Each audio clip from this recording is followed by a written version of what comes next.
Guys, kapaligiran ng lawak-lawak ng palayan. Meron na siyang katabing patubig. Ayan, nasa kanal.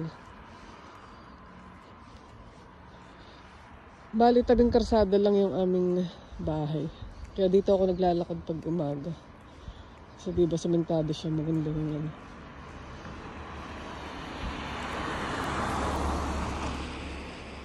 Ayan, napakatahimik.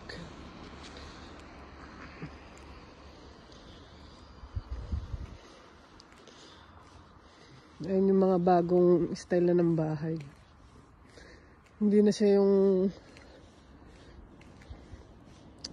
yung Japanese house talaga. Ayan yung mga lumang bahay.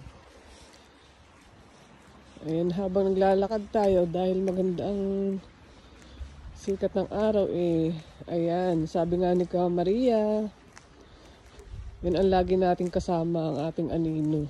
Siya ang nakakaalam ng nangyayari sa ating pang-araw-araw na buhay.